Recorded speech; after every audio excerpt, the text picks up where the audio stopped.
Hello everybody, welcome back to today's episode of Cards and Crystals. And today I have a very special guest with me.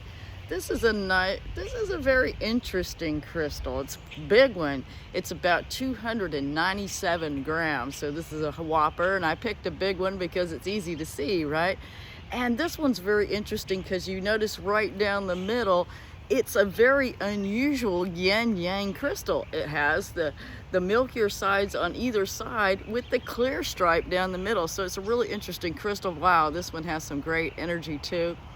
And, you know, the card that came along with today's reading that inspired everything was Sacred Space. You see the little fellow sitting there in his medicine wheel. He's meditating. He has plenty of alone time so he can receive messages from higher self, so he can listen to his own feelings and really get in touch with things. Behind me, you see a medicine wheel. That is very much a sacred space, one of mine, and others have come to enjoy this. It's not a public space. It's my own backyard, or as you say in the UK, my back garden. But this is a very sacred space, and it has been recognized just not by me, but by others as being somewhere that's very healing, very magical, and very powerful. So this is a place of sacred space in a way that I take care of myself. Well, it's not just people that need sacred space. I'll get into that a little bit more.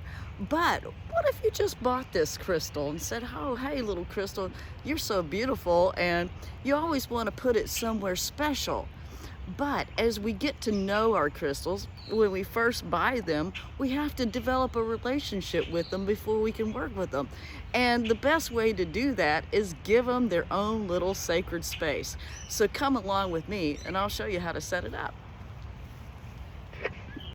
Okay, so here we are inside in the home. And how do we make sacred space for crystals? Well, I've got my little buddy here. Let's just say I just got it in the mail. And what you would like to do beforehand. Now, you don't have to do that with my crystals because I ship them with a piece of hourglass selenite to make sure they're really clear. But it doesn't hurt my feelings if you also want to clean it. When you get it, it's always good measure to clean a crystal.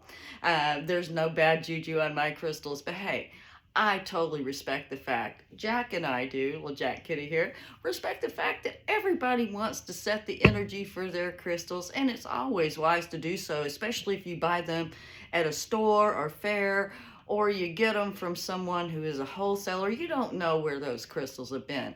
And crystals, they do pick up energy, so it's really good to clear them off. So do whatever process. There's many of them out there. I'll make some videos about how to do a clearing with crystals and everything. You can set them out in the sunlight, in the moonlight, clear them with some salt water, sage them. There's all kinds of ways. But once you got your crystal clear, it's time to make a home for them if you don't already have one. Now, I have something set up behind me right here, and Jack's going to show it off to you. And this is why I don't have my actual sacred space. Or you can also, people also call them altars that they put their crystals on. And this is a wonderful example why mine isn't here, because Mr. Jack thinks that's his spot. So anyway, I kind of set up a little demo and we'll do a little close-up. So basically you introduce the crystal to its new home. Okay, so here it is. This is, some basic items you might want to have with your crystal. Now, you don't have to have any of these if you don't want to. This is just an example and a suggestion for making a sacred space for a crystal. Or a collection of crystals. I just have this one here as an example. You can have other crystals along with it. This is some citrine. We have some watermelon fluorite over there. Feathers are always nice. A candle is really good, even if you're in a space where you don't burn the actual candle. Just having it there to represent fire is wonderful. You can always have things such as sage and Palo Santo.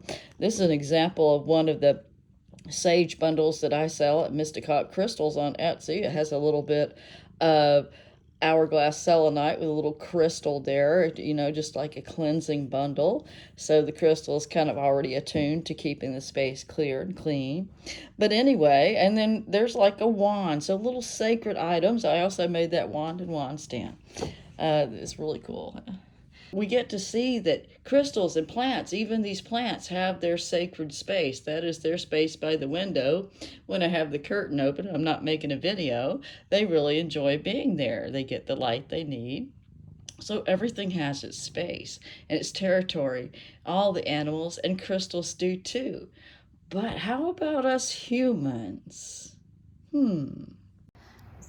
So, what does sacred space mean to us general two-legged human beings now that we know that all creatures, including crystals and birds and trees, have their own sacred space in the world? Well, our sacred space, of course, is our bodies first, right? Our bodies, our feelings, our ideas, our homes and cars, perhaps even our office space at work. And if we don't have a whole home to be our sacred space, if we share it with other people, we have usually, maybe not always, but we usually have at least a room to be able to go and have some quiet time. We have to also remember that we're here to teach others how to treat us. And that is one of the teachings of the Sacred Space card for us two-leggeds. So that's one of the things to think about in sacred space. Also, again, creating that wonderful sacred space so that we have the opportunity to connect with the ancestors, the loved ones, our spirit guides and angels, so that we can get downloads of these, you know, wonderful insights and clarity that is there to be offered if we stop the monkey mind and just listen. So I really do appreciate the spirit guide sending me the sacred space card, because it's really important to crystals as well as us, and for us to develop our relationship with crystals and all of nature. You know, just as the medicine wheel is talking to us about our cycles of life. And as we walk around them, we see what cycle we're on, or we can sit with certain areas to work on certain things in our lives. It's just all about cycles. Nature has cycles. Everything does. And within that circle is a sacred space for us all. And that includes the birds, the bees, the trees, and all of that, and crystals. We all deserve sacred space. Thank you for watching. Thank you for listening. And I'll talk to you next time. Bye-bye now.